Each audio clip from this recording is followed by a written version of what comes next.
যেগুলো বারবার করতে হয়, একেবারে ধারাবাহিক কাজ, সেগুলো প্রাথমিক কাজগুলো এআই করবে।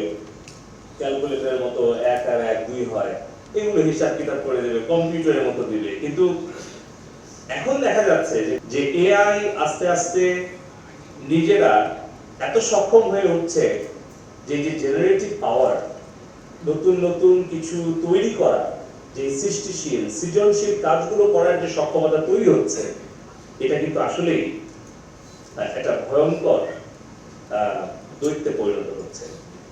তো এআই এর যেরকম আসলে আমরা অনেক পজিটিভ ইউজ কেস আমাদের সামনে আমরা দেখতে পাচ্ছি, একইভাবে এটা মারাত্মক ঝুঁকিও আমরা উপলব্ধি করতে পারছি। তো এখন বিষয়টা যদি আমরা পারমাণবিক শক্তির সাথে তুলনা করি, তাহলে যেরকম পারমাণবিক শক্তি ব্যবহার করে আমরা বিদ্যুৎ তৈরি করছি, আমরা খুব স্বল্প খরচে পরিবেশ বান্ধব, অপরদিকে কিন্তু পুরো বিশ্বটাকে ধ্বংস করার জন্য আসলে একটা পারমাণবিক বোমাই যথেষ্ট কিন্তু। তো এরকম ভাবে যদি আমরা এআই কে বিবেচনা করি, তাহলে আরেকটু বেশি ঝুঁকি কেন, যেটা নিউক্লিয়ার ওয়েপনের থেকেও বেশি ডেঞ্জারাস। কারণ নিউক্লিয়ার ওয়েপনকে লঞ্চ করতে হলে একজন মানুষের কমান্ড দিতে হচ্ছে, কিন্তু এআই আস্তে আস্তে নিজেরাই এমন শক্তিশালী হয়ে উঠছে যে হয়তো কোনো মানুষের নিয়ন্ত্রণের বাইরে, কোনো মানুষের কমান্ডের বাইরেও তারা নিজেরা নিজেদেরকে পরিচালিত করার সক্ষমতা এবং যোগ্যতা অর্জন করতে যাচ্ছে। আর সেটাই আমাদের জন্য সবচেয়ে বেশি বিপজ্জনক এবং ঝুঁকিপূর্ণ। পৃথিবীতে সবচেয়ে বেশি মূল্যবান একটি সম্পদে পরিণত হচ্ছে ডেটা। তার বিষয়টা আপনারা বুঝতে পারছেন যে এখন এই যে ডিপ টেক কোম্পানিগুলো, সোশ্যাল মিডিয়া কোম্পানিগুলো, সার্চ ইঞ্জিনগুলো যত ধরনের তথ্য উপাত্ত আমাদের কাছ থেকে সংগ্রহ করছে, তাতে করে আমাদের চাওয়া পাওয়া, রাগ, ক্ষোভ, অভিমান সবকিছু কিন্তু তারা জেনে যাচ্ছে। আপনি একটা দেশের নাগরিকদের তাদের যদি স্বাস্থ্যগত সকল তথ্য জানেন, তার লেনদেনের তথ্য জানেন, তার ট্যাক্স ফাইল জানেন, তাহলে কিন্তু সেই দেশের অনেক কিছুই আপনি নিয়ন্ত্রণ করতে পারেন। আর এটা নিয়েই কিন্তু এখন লড়াইটা হচ্ছে, কোন কোম্পানি, কোন দেশ, কোন গোয়েন্দা সংস্থা কত বেশি তথ্য উপাত্ত তাদের দখলে দিতে পারবে। আর এইগুলো বিষয়গুলো নিয়ে কিন্তু জামিল ভাই প্রেজেন্টেশন দিলেন যে artificial intelligence, machine learning, data analytics, এগুলোর সম্মেলন ঘটিয়ে কিন্তু এখন একটার পর একটা শক্তিশালী জেনারেটিভ, প্রেডিক্টিভ ট্রান্সফর্মার গুলো তৈরি হচ্ছে। এখন প্রশ্নটা হচ্ছে যে পরিবর্তন তো প্রকৃতির নিয়ম, পরিবর্তন হবেই। যে পরিবর্তনটা আমরা দেখেছি ইন্টারনেট ইউজারের ক্ষেত্রে, 100 মিলিয়ন ইউজার হতে কত বছর লেগেছে, ফেসবুক সেই 100 মিলিয়ন পরিমাণ ইউজার তৈরি করতে কত বছর লেগেছে, আর চ্যাট জিপিটি কত অল্প সময়ে, মাত্র কয়েক মাসে সেই পরিমাণ ইউজার তারা তৈরি করতে পেরেছে।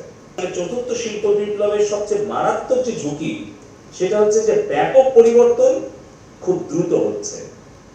এই যে বিশাল পরিবর্তন এত দ্রুত সময় হচ্ছে, এইটার সাথে আসলে কোনো দেশ, কোনো জাতি, কোনো কোম্পানি, কোনো সংগঠন, কোনো ব্যক্তি যদি খাপ খাওয়াতে না পারে, তাহলে সে আসলে পুরোই ইররিলেভেন্ট হয়ে যাবে পুরো সিস্টেম থেকে। আর এখানেই আসলে মাননীয় আইসিটি উপদেষ্টা সজীব ওয়াজেদ জয় ভাই গত 10 বছর ধরে বলছেন যে artificial intelligence, microchip designing, cyber security, robotics, এই বিষয়গুলো সম্পর্কে যদি আমাদের সক্ষমতা তৈরি করতে না পারি, তাহলে কিন্তু আসলে শ্রমনির্ভর অর্থনীতির উপরে দাঁড়িয়ে খুব বেশি দিন আমরা নিশ্চিন্ত থাকতে পারবো না। যে আমরা এআই পাওয়ার কিছু টুল আমরা ব্যবহার করব, যেগুলো আমরা নিজেরাই তৈরি করব, যেগুলো দিয়ে আমরা একদিকে যেরকম নাগরিকদেরকে সেবা দেব, অপরদিকে সরকারের ব্যবস্থাটাকে আমরা আরো ট্রান্সপারেন্ট, আরো স্মার্ট, ইফিশিয়েন্ট করব, ফাস্টার করব প্রসেস, এবং ভবিষ্যতে আমাদের হিউম্যান রিসোর্সকে মাননীয় প্রধানমন্ত্রী শেখ হাসিনা স্মার্ট বাংলাদেশের যে প্রথম পিলার স্মার্ট সিটিজেন, যারা হবে সৃজনশীল, উদ্ভাবনী, জ্ঞান ভিত্তিক, সমস্যা সমাধানকারী, সেরকম একটা স্মার্ট প্রজন্ম গড়ে তোলার জন্য উৎসাহ দিতে পারবো। আর এই পুরো স্মার্ট বাংলাদেশের 4টা পিলার, সবগুলো টার্গেট ফিল আপ করতে হলে আমাদের public, private and academia partnership সবচেয়ে বেশি প্রয়োজন। gbrainbd.ai এই পুরো প্ল্যাটফর্ম, এই এআই পাওয়ার টুল তৈরি করার জন্য সরকার অল্প কিছু, মাত্র 25 লক্ষ টাকা উদ্ভাবনী ফান্ড দিয়েছে। এখানে বিশাল একটা বিনিয়োগ ওরিয়ন ইনফরমেটিক্স করেছে এবং মেধার যে সমন্বয়টা ঘটিয়েছে বাংলাদেশ ইউনিভার্সিটি, এটা হচ্ছে একটা উজ্জ্বল দৃষ্টান্ত। আমরা আজকে হয়তো চ্যাট জিপিটি, ওপেন এআই এর 2টা প্রোডাক্ট ব্যবহার করছি, কিন্তু আমরা কি জানি যে এখন স্ট্যানফোর্ড কিংবা ইউসি বার্কলে, এমআইটি, হার্ভার্ড, অক্সফোর্ড, ক্যামব্রিজে তাদের ল্যাবরেটরিতে কোন পর্যায়ের এআই নিয়ে তারা গবেষণা করছে? আজকে আইসিটি টাওয়ারের আগারগাঁওতে আমাদের দেশের ডেভেলপাররা তারা কিন্তু চ্যাট জিপিটি তৈরি করছে। আমাদের এখানে আমরা কনস্টিটিউশন জিপিটি একটা পাইলট শুরু করেছিলাম। ভুল ত্রুটি থাকতে পারে, প্রসেস হয়তো স্লো হতে পারে, কিন্তু আমাদের গর্ব যে আমাদের দেশের মেধাবী ছাত্রছাত্রী এবং ডেভেলপাররা তারা কিন্তু এটা তৈরি করেছে। আমরা বাজেট জিপিটি তৈরি করেছিলাম, বাজেট বক্তব্যেও মাননীয় প্রধানমন্ত্রীর সামনে সংসদে আমি তুলে ধরেছিলাম। অন্ততপক্ষে এখন আমাদের সাংবাদিক বন্ধুগণ, কোন ছাত্রছাত্রী যে কোনো জায়গা থেকে বিশ্বের যদি বাংলাদেশের বাজেট সম্পর্কে জানতে চায়, বাজেট কত, হ্যাঁ আপনারা বলবেন সার্চ ইঞ্জিন তো আছে। একটু আগে জামিল ভাই সেটা ব্যাখ্যা দিয়েছেন। সার্চ ইঞ্জিন কি ওয়ার্ডের উপরে ভিত্তি করে এটা খুঁজে বের করে আপনাকে রেজাল্ট দেয় এবং অ্যাভেলেবল যে তথ্য উপাত্ত আছে সেগুলোকে সোর্সিং করে।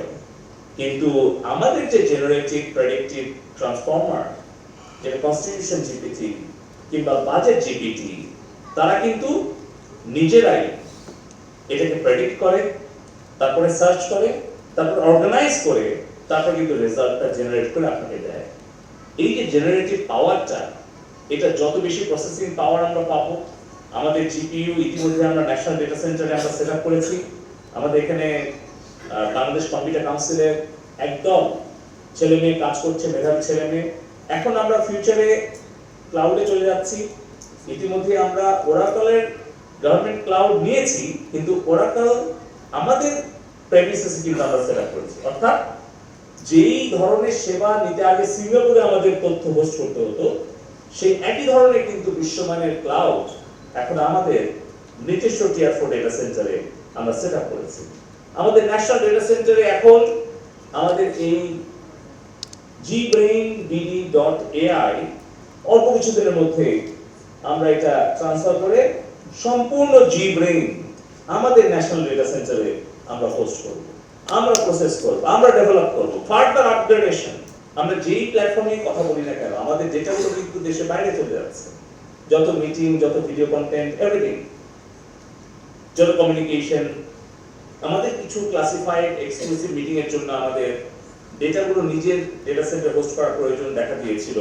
কিছু ডিপ্লোম্যাটিক মিটিং, আমাদের মিনিস্ট্রি অফ ফরেন অ্যাফেয়ার্স এর কিছু রিকোয়ারমেন্ট ছিল, আমরা কিন্তু বৈঠকটা তৈরি করেছিলাম। তো সেইটা কিন্তু এখন আন্তর্জাতিক স্বীকৃতিও পেয়েছে। এখন আমরা চিন্তা করছি কিভাবে জিব্রেইনটাকে আরো নতুন নতুন বিষয় সম্পৃক্ত করা যায়। যেরকম আপনারা জানেন যে এডিবি বাস্তবায়নে অ্যানুয়াল ডেভেলপমেন্ট যে প্রোগ্রাম সরকারের, সেটা বাস্তবায়নে অনেক সময় আমরা কিন্তু কাঙ্ক্ষিত লক্ষ্য অর্জন করতে পারি না। কিন্তু আমি আনন্দের সাথে বলতে পারি যে গত অর্থ বছর 23-24-এ আইসিটি বিভাগ 102% বাস্তবায়ন করেছে। আমরা পোস্ট টেলিকম প্রায় 99% বাস্তবায়ন করতে পেরেছি। কিন্তু সবগুলো মন্ত্রণালয়কে আমরা সাপোর্ট দিতে চাই তথ্য উপাত্ত বিশ্লেষণ এবং মেশিন লার্নিং এআই ব্যবহার করে, যার কারণে আমি জামিল ভাইকে অনুরোধ করেছি অল্প সময়ের মধ্যে আমাদের একটা এডিপি জিপিটি আমাদেরকে উপহার দেওয়ার জন্য। পাশাপাশি আপনারা জানেন যে আমরা ছোটবেলা থেকে শুনেছি যে ক্লাসরুমে টিচার স্টুডেন্ট রেশিও হওয়া দরকার 41, মানে এরকম, মানে 40 জন ছাত্রছাত্রী থাকলে তার জন্য একজন একজন শিক্ষক থাকা বাঞ্ছনীয়।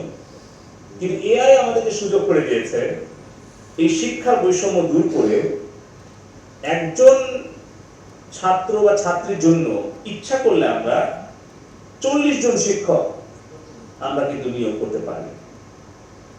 তো আমরা চেষ্টা করব কিভাবে এআই এর পজিটিভ ইউজ করে আমরা একজন ছাত্র বা ছাত্রীকে 40 জন শিক্ষক আমরা এআই পাওয়ার টুলগুলো ব্যবহার করে দিতে পারি।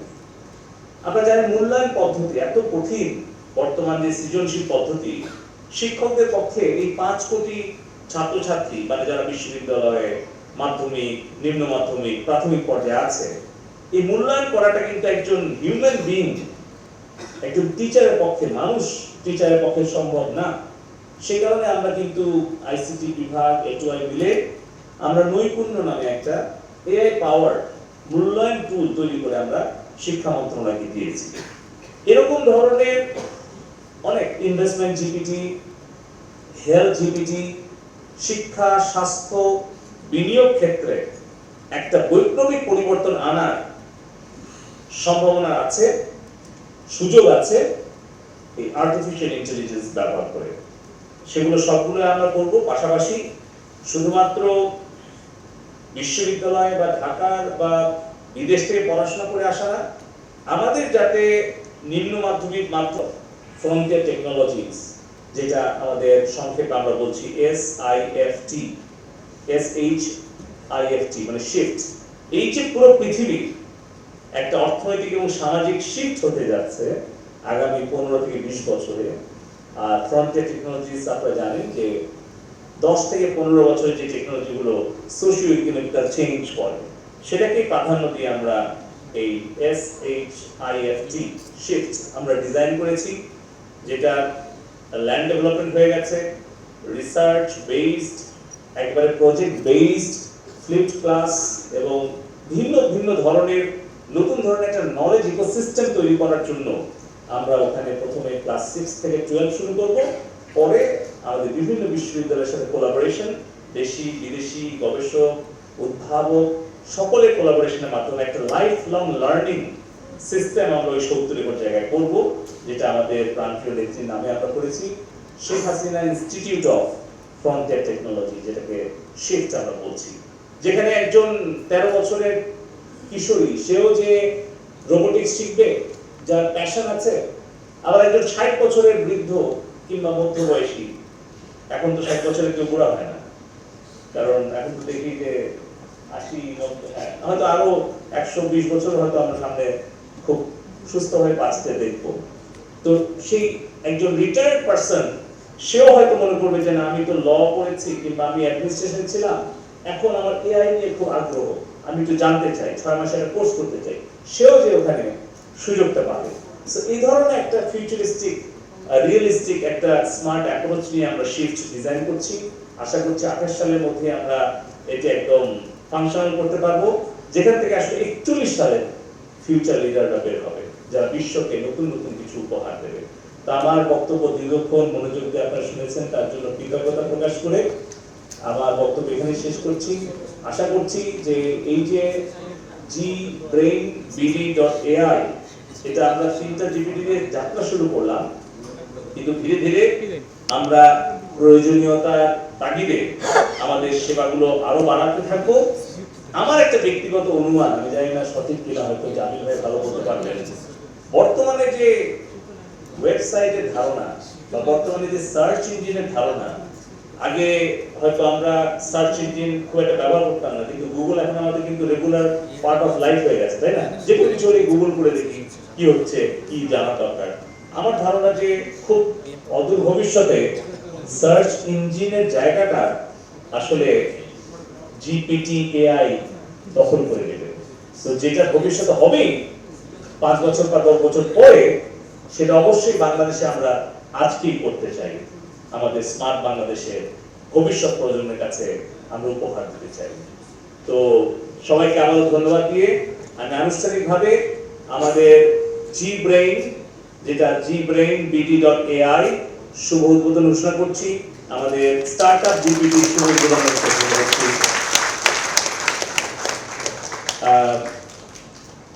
পাসওয়ার্ড তো দেখে বললাম। জি, বি ইনোভেটিভ এন্ড স্মার্ট। জয় বাংলা, জয় বঙ্গবন্ধু। ধন্যবাদ মাননীয় প্রতিমন্ত্রী আপনার মূল্যবান বক্তব্যের জন্য।